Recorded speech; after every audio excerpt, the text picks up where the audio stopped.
नमस्ते साथियों, आज हम राजनीतिक विज्ञान के अंतर्गत पाश्चात्य राजनीतिक विचारकों के बारे में धीरे धीरे अध्ययन करना शुरू करेंगे। और पाश्चात्य राजनीतिक विचारकों में सबसे पहले आज अपन बात करेंगे प्लेटो के बारे में।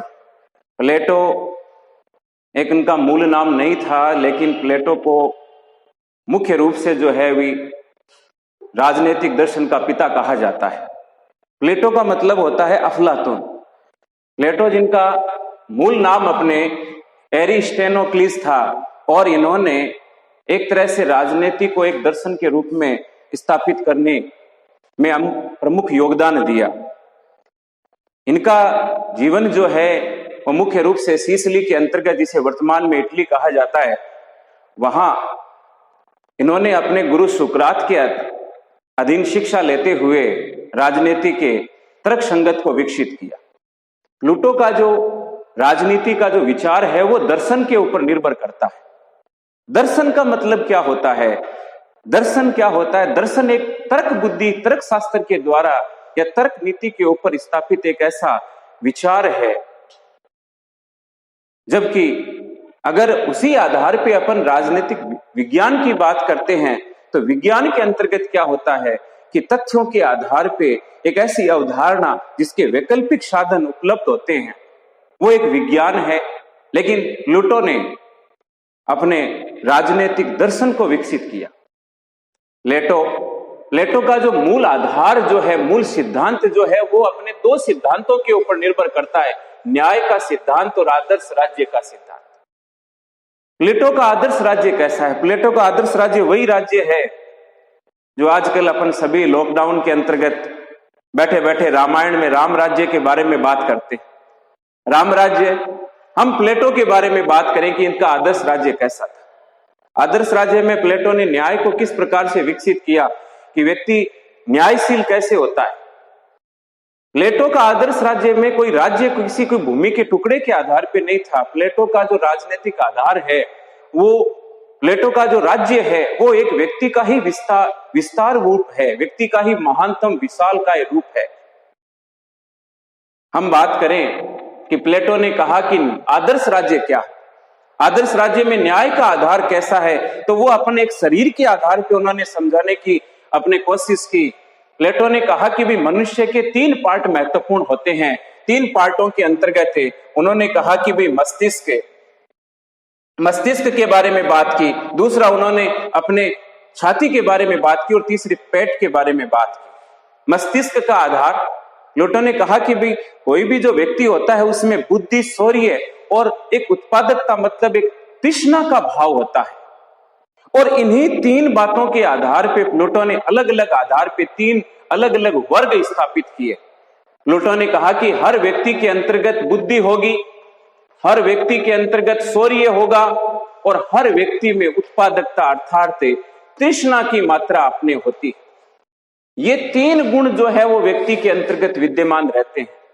इन 3 गुणों के आधार पे जिस गुण की प्रधानता रहती है, उसी आधार पे उन्होंने वर्ग को निर्धारित करने की कोशिश की।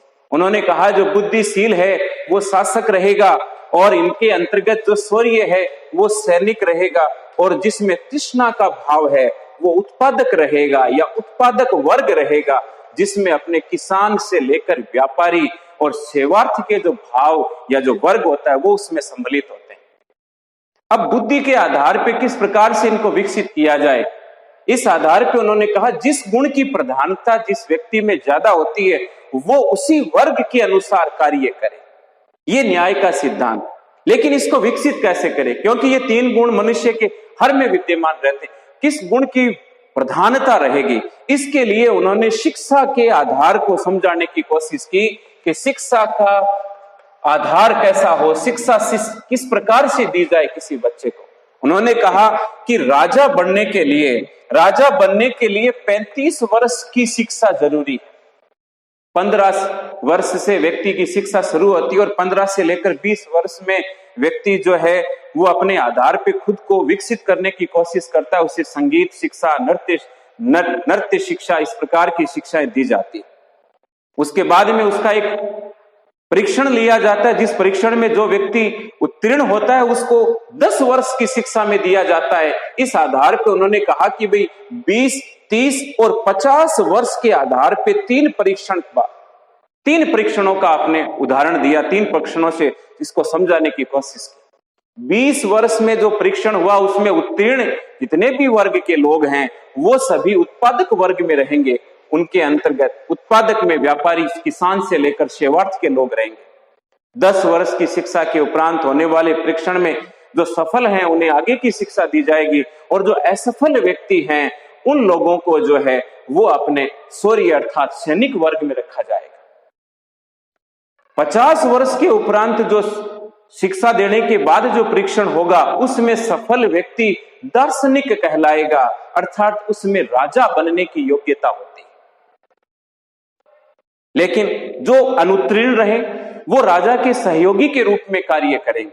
ये प्लूटो के न्याय सिद्धांत, प्लूटो ने कहा ये एक आदर्श राज्य जिसमें इन व्यक्तियों के आधार पे व्यक्ति कार्य करेगा, और इसी आधार पे उन्होंने इसी को विकसित करते हुए इनके प्लूटो के समकालीन जो सिसिली के जो राजा थे डायोनिसियस ने इनके विचारों से प्रभावित हुए और इन्हें अपने राज्य को राम राज्य के रूप में स्थापित करने की कोशिश की। लेकिन जब प्लूटो ने बताया कि आपको इस प्रकार की आपको कठोर परिश्रम करना पड़ेगा, आपको राजा बनने के लिए आप में राजा बनने की योग्यता नहीं है, तो डायोनिसियस इस बात से क्रोधित हुआ और प्लूटो को एक किसी गुलाम के हाथों बेच दिया गया।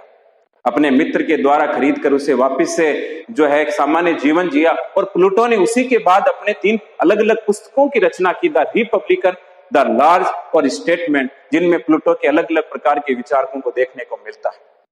ये प्लूटो के सिद्धांत हैं जिनमें अपन न्याय सिद्धांत के बारे में बात की। प्लूटो का न्याय सिद्धांत भारतीय जो वेद आधारित जो ग्रंथ हैं उनमें राम राज्य से तुलना की जाती है, और भारतीय जितने भी राजनीतिक विचारक हैं प्लूटो के इस सिद्धांत की तुलना जो है वो अपने स्वर्ग में स्थापित शासन के द्वारा की जाती है, जिसमें हर व्यक्ति को उसके विवेक के अनुसार अलग अलग स्थान जो प्राप्त होता है वही इसमें राम राज्य के आधार पे अपने स्पष्टीकरण देता है।